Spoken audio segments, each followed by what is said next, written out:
5 years in prison. That's the sentencing for former UFC star Cain Velasquez. It wasn't inside the Octagon that Cain Velasquez made the most controversial move of his life. It was February 28, 2022. The former UFC heavyweight champion, once feared for his relentless pace and ground-and-pound brutality, Cain Velasquez is the UFC heavyweight champion!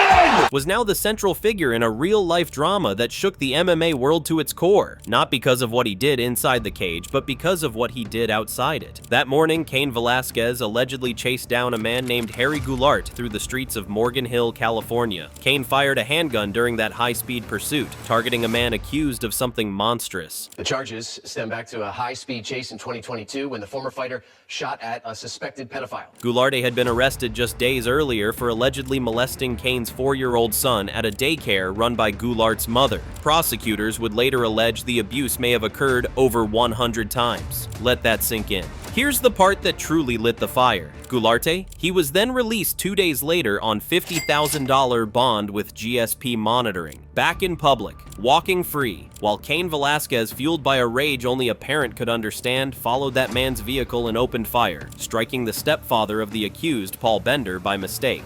Bender survived but was hospitalized with non-life-threatening injuries, and that's where the justice system drew its line. Cain was arrested and charged with attempted murder, among several other felonies. He was denied bail for nearly 8 to 9 months, sitting in jail until November 2022 when he was finally granted release on a $1 million bond. How's it feel to be out? Appreciate it, man. Oh, I just feel blessed, you know.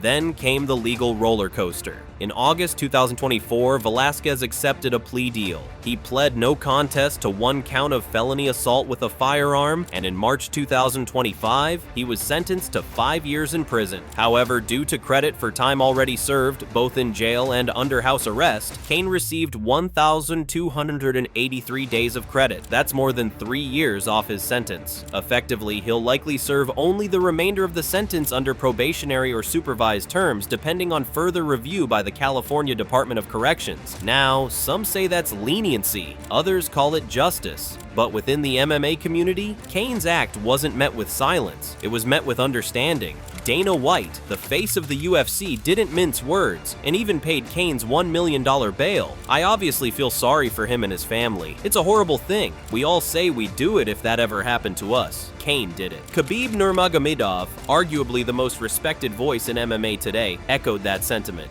Anybody in the world who respects himself, who loves his family, is gonna do same thing, exactly.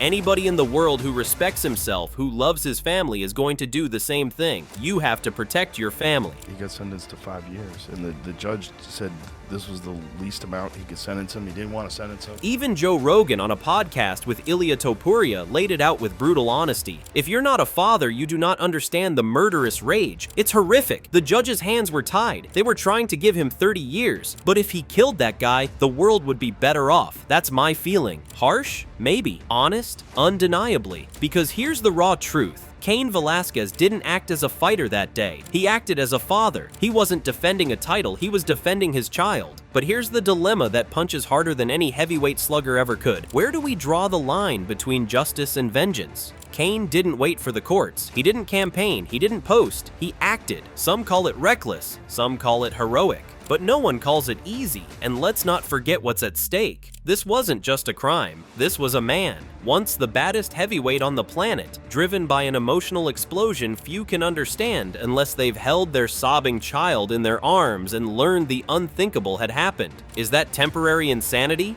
Righteous fury? Or a dangerous precedent? In the months since his release, Cain has kept a low profile. He returned to coaching at the American Kickboxing Academy, trying to rebuild the life that once revolved around competition and championships, and now revolves around healing. And the MMA world? It hasn't forgotten. Because this isn't just about Cain Velasquez. It's about every parent who wonders what they'd do if the justice system failed their child. It's about the balance between law and morality, between cold order and fiery protection. And it's about a man who, when pushed to the edge, didn't hesitate to fight, not in the octagon, but in the streets, for the one thing more sacred than any championship belt, his child. So now we ask you, should Cain Velasquez have gone to jail at all? Did the system fail him, or did it hold the line? And if you were in his shoes, would you have pulled the trigger? Sound off in the comments, because this one's far from over.